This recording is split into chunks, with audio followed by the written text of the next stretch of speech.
Twister mo rin! Insan, sobra na grabe na yan! Negos! Paikutin mo na yan, Insan! Negos, tornado, twister, Insan! Ganito kami ng mga tito ko sa India, mga Insan! Negos mo na yan! Welcome back to our Facebook page, papahugas tayo. Oo, tol. Pero this time, gagawin natin tayo maghuhugas, subukan natin. Makakas kayo, sir? Pwede naman ako maghugas din, tol. Pwede naman, sir. Subukan natin maghugas. Alamin natin, ganito daw yung paggamit. Yan, maghuhulog ka dyan para sa shampoo. Ito naman, para sa... Dapat pala pag maghuhugas ka rito, may sarili kang dalang basahan. Ngayon, wala kaming dalang basahan. Tingnan natin dito sa kapitbahay ko. Makita tayo ng basahan sa katabi lang nila. 10 pesos. Okay, simulan na natin. Pwede 10 pesos? Pwede din 20. Pwede 20. Okay, so ito yung host no ano. Kasi ito yung shampoo. Lima. Subukan muna natin sa 5 pesos. Oo, sa water ka muna. Power reset. Water. Ayan. Dito ba? Kumana na. Yung...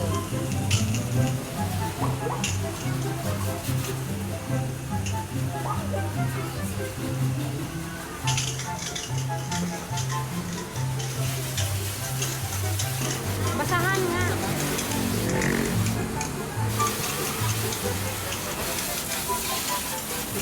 Okay na, pause ko na. So ito, yung first step siyempre, mamaya natin sa shampooin na banlawan muna natin para matanggal yung mga buha-buhangin. Buo sa mayo, ano yung nilupunasan ko.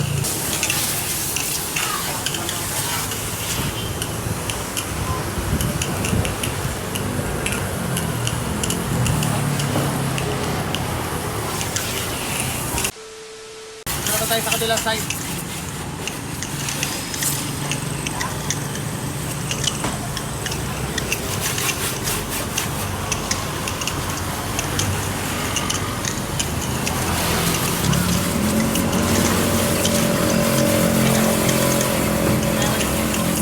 Nakakapagod at nakakangalay din sa kamay.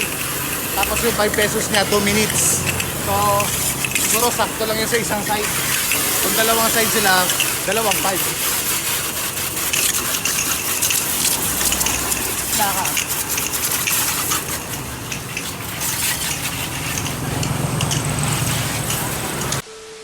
Subukan naman natin maglagay ng shampoo. 5 pesos. Tingnan natin kung gaano kadami.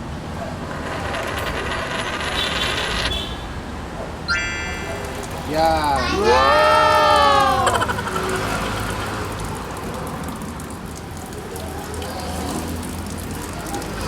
Basahan ng kalaban ay basahan ng kalina.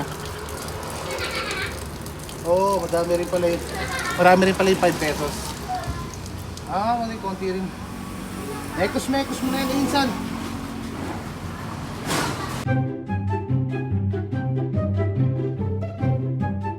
Maganda naman yung shampoo nila. Sana may hollow wax. Sakto lang yung isang 5 pesos na shampoo sa isang side. Kuha pa tayo ulit para sa isang side naman 5 pesos ulit.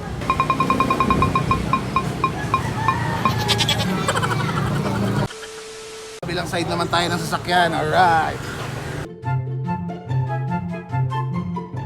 So dahil nasa tabi siyang kalsada, namumukha kang ngalan talaga ng empleyado na nagtatrabaho sa car wash shop. Pero okay lang, kaya nila. Huwag nga, nakapolo pa ako. Naka-crocs pa. Ito, anniversary gift mo sa akin. Car wash.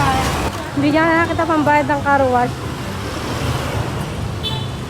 Ang pinakatrabaho mo, pinakaambag mo, mag-video ka na lang.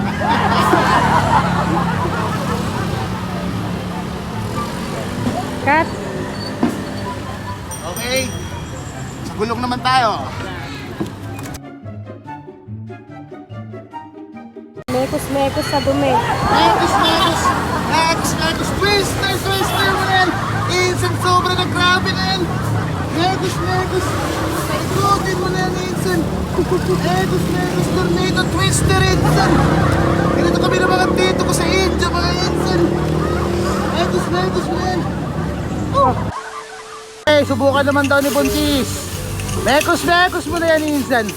Megos Megos Tornado mo Insan. Sobra na grabe na yan Insan. Grabe na Megos Megos mo dyan Insan. Sige lang magbuhos ka dyan Insan. Kayang-kaya mo yan Insan. Megos Megos mo lang. Yan ang natutunan natin sa ating tito Insan. Megos Megos mo na yan. Mekos ang kahirapan mga Insan. Dito na kami magtatapos. Doon na na-videohan niyo iba dahil hindi rin ganun kadali. Mahirap din siya. Kailangan siguro dalawang helper. I mean, isa talaga cameraman. Tulong hindi ko na na-videohan dahil sobrang dumi. So, tulad na ito.